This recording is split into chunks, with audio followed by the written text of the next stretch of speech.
Estos son los datos de nuestro programa de hoy. Fernando de la Rúa nació el 15 de septiembre de 1937 en Córdoba, Argentina. Es doctor en Derecho por la Universidad de Córdoba y ha sido profesor de Derecho Procesal desde 1958. Desde temprana edad se unió al partido Unión Cívica Radical, el cual fue fundado en 1891. En 1973 se lanzó como vicepresidente con la fórmula Balbín de la Rúa.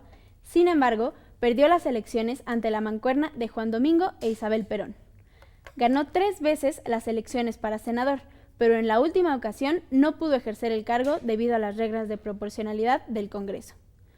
Fue el primer jefe de gobierno de la ciudad de Buenos Aires cuando ésta obtuvo su autonomía. Triunfó como candidato presidencial y ejerció el cargo del 10 de diciembre de 1999 al 21 de diciembre del 2001. Regresamos contigo, Pedro. Presidente, en las últimas décadas los países latinoamericanos celebramos en todos los sentidos nuestras transiciones hacia las democracias electorales.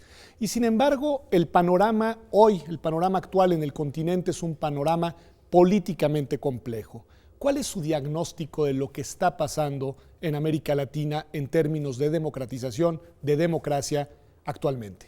Hay dos aspectos. El económico, que lo podemos ver por separado. Y lo que interesa su pregunta es del aspecto institucional. ¿Cómo funcionan esas democracias? Se ha fortalecido un principio democrático basado en el republicanismo, una genuina separación de poderes que sirva de garantía a todos los ciudadanos, o se ha avanzado a un centralismo muchas veces autoritario. Y este es el gran peligro que yo veo. La forma de medirlo, la forma de apreciarlo, es observar en cada país cómo funciona la justicia, cómo se desempeña el Poder Judicial, si es independiente y existen las garantías que están en todas nuestras constituciones, o se buscan artificios y manejos para dominarlo y ponerlo al servicio del poder dominante. Eso convierte a muchos gobiernos democráticos en autoritarios, utilizadores de las normas constitucionales y legales, poniéndolas bajo formas de disimulo de legalidad, pero que en realidad tienden a hacer un férreo manejo del poder para dominar a los adversarios o ocultar la corrupción.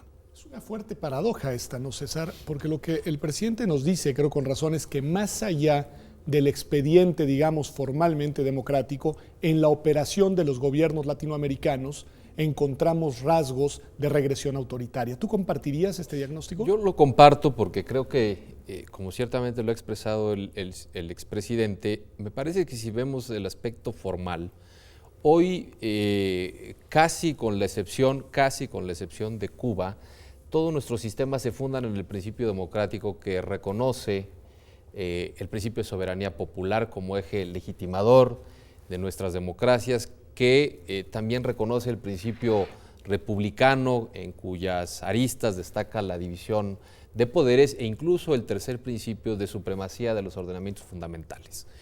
Eso por un lado, es decir, formalmente las democracias se asientan y reconocen estos principios, pero si vemos el ejercicio cotidiano, vemos que hoy en día nuestras democracias en general se encuentran profundamente deslegitimadas.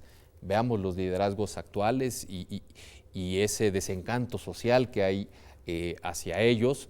Veamos la división de poderes, cómo funciona realmente y encontramos que existen países en donde esta división es netamente formal, pero no real.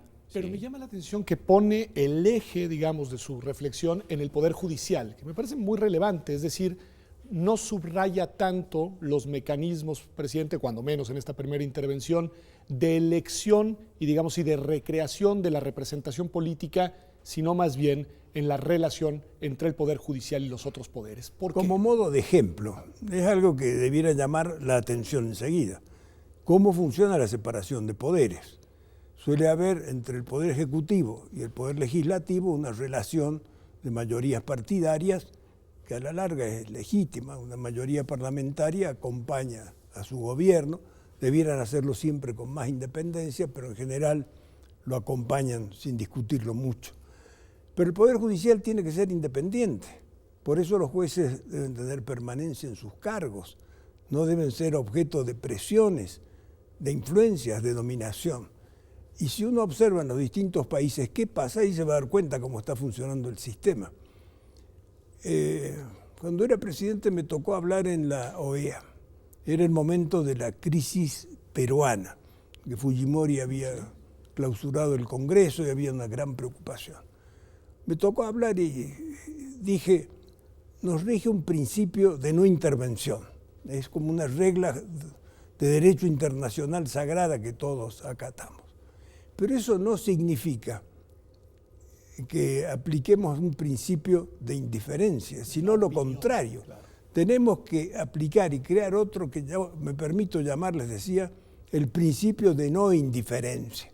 Es decir, al resto de las democracias nos da derecho para opinar y decir, cuidado que ahí un gobierno que clausura el Congreso o que domina la justicia está extraviando la democracia. ¿Qué ha pasado entre nosotros los últimos años? Que la OEA se ha convertido en un paraguas protector de todos los autoritarismos. Se había convertido en la anterior gestión, vamos a ver en la actual cómo funciona.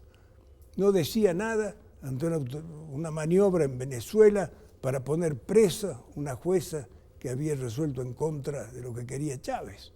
Y creo que sigue en detención. Esta detención que se produce de líderes opositores sometidos a las peores condiciones. Hay que callarse, dice la OEA, no podemos intervenir. No es intervenir, es opinar. Hay que marcar las líneas.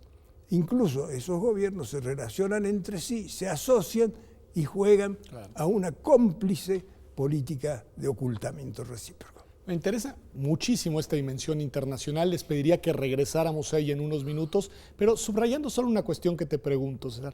De alguna manera, en estas reflexiones que ustedes comparten, anuncian una suerte de contagio entre los países. Primero del contagio de las transiciones y de la formalización de los principios republicanos, y ahora un contagio distinto, un contagio regresivo, un contagio de control desde el poder político de los órganos de garantía. ¿Tú ves que este contagio se ha ido dispersando a lo largo del continente o lo ubicarías circunscribiéndolo solamente a algunos países? Yo creo que hay algunos elementos que son compartidos por muchos de los países. Hay algunos que se acentúan en algunos en particular. Por ejemplo, me queda claro que hoy todas las democracias se renuevan a partir de elecciones, que son periódicas. Hoy no vemos que ningún país salga de esta lógica democrática, entonces está habiendo una renovación a través de las reglas formales, pero a lo que voy es que esos gobiernos no emanan gobiernos con plena legitimidad. Hoy gran parte de nuestras democracias están contestadas, están siendo algunas duramente contestadas por la ciudadanía misma a partir de distintos fenómenos, fenómenos vinculados con la economía, fenómenos vinculados con la corrupción, fenómenos vinculados con el manejo propiamente del poder político. Ciertamente hay que ver al poder judicial y ciertamente hay una dimensión de cercanía con los poderes legislativos, pero valdría centrar tal vez para tener un poco más precisión, ver cuál es el papel que está cumpliendo la oposición en las distintas democracias, porque ciertamente las mayorías se están acompañando, pero hay que ver qué tan fortalecidas están las oposiciones para ese ejercicio de control. En algunos países la oposición está verdaderamente difuminada. Veamos Venezuela, pero veamos también la reelección, la reacción que está sucediendo en Venezuela. No, pero tomo tu lapsus lingüístico con la reelección y le pregunto al presidente, desde esta perspectiva del principio de no indiferencia de lo que está pasando en los países, decía César que las elecciones sirven para renovar los mandos. Pues la verdad es que no en todos lados, sino siempre, porque esta figura de la reelección en los cargos ejecutivos ha servido en algunos países para mantener en el poder ciertos liderazgos a lo largo de varias décadas. Es un principio importante de la democracia, la alternancia, que se vayan cambiando los gobiernos. Nosotros vivimos un caso singular donde un matrimonio se sucedió a sí mismo. Hubo que lamentar el fallecimiento del presidente Kirchner, que iba a suceder a la presidenta Cristina, su esposa, entonces ella debió ir a la reelección. Luego pensaron en modificar la Constitución para habilitar un nuevo periodo. Afortunadamente eso se paró, porque esas son las distorsiones más graves. Así que esos intentos de manipulación son los que muestran una deformación de la buena fe con que debe ejercerse el poder para una genuina democracia. Yo dije lo de la justicia como un dato a observar en primer término. Un segundo dato a observar es la libertad de prensa. ¿Funciona en un país la libertad de prensa o no funciona? En esos países autoritarios y centralistas se concentra un poder de difusión en el Estado que ahoga a los demás. O se ataca a ciertos medios, se los cierra, se los limita, se los prohíbe, o si no, le niega la distribución de publicidad oficial, que es muy importante para subsistir. Otro elemento fundamental para ver es cómo funcionan los sindicatos y las organizaciones sociales intermedias, si hay presión, si hay persecución respecto a ellas. Son todos indicadores de lo que debe ser una democracia genuina basada en la separación de poderes y en la libertad. Porque si no hay libertad, la democracia pierde su sentido principal. Es una democracia para justificar el autoritarismo. No hay otra forma para gobernarse que a través de la libertad, las elecciones periódicas. Pero hay que combatir las deformaciones y reeducar más que a los pueblos, a los dirigentes, para que no caigan en esos abusos. Acá se reacciona en ciertos casos, cuando no son de la línea de pensamiento del grupo de países que se alinearon en esa manera de pensar. Pero cuando se trata de los otros, ahí salen a defenderlos a todos. Acá el silencio de los otros países, de Brasil, de Argentina y de los otros que se reunieron en el UNASUR, respecto a las prisiones de dirigentes opositores en Venezuela, es una vergüenza institucional.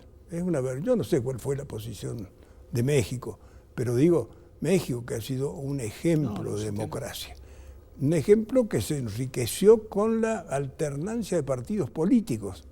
Cuando llegó el PAN se renovó, ha vuelto otro, el PRI ha vuelto nuevamente, pero eso significa que hay limitaciones en el ejercicio del poder, que el poder no se usa para autogenerarse de nuevo, para reinventarse, para forzar una reelección, ni para imponer modos autoritarios en el resto del país. Esto es la lección que tenemos que aprender, así que hay mucho que aprender para vivir una democracia genuina. Y tenemos otros problemas a los que me quiero referir luego. No, y vamos a tener tiempo para eso. Solamente se lo voy a preguntar a César Astudillo, no a usted, porque ha tenido la enorme elegancia de decir, bueno, la democracia mexicana es una democracia que de alguna manera funciona. Pero César, tenemos también en el país algunos de los problemas. ¿Cuáles serían los que tú identificas del elenco que ha hecho el expresidente de la Rúa? Yo creo que lo que advierto con más nitidez es también este quiebre que no hemos logrado suturar entre la democracia electoral, la democracia formal y la democracia sustantiva, que ya es una democracia de resultados, una democracia que es consecuente de generar gobiernos con legitimidad democrática que deben dar un determinado tipo de resultados.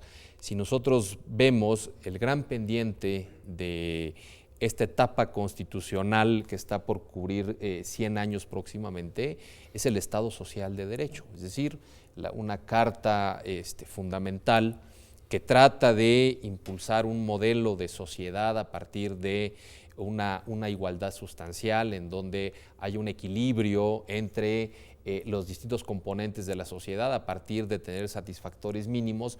Pues eso no se ha logrado, es decir, somos ya un país de más de 115 millones de personas en donde más de la mitad está en pobreza y un índice muy importante en pobreza extrema, es decir, el gran pendiente de la democracia mexicana es ser consecuente con esa gran bandera que inspiró una de las etapas más representativas de nuestro devenir, que es el Estado social y democrático, porque esta pieza de la democracia es consustancial.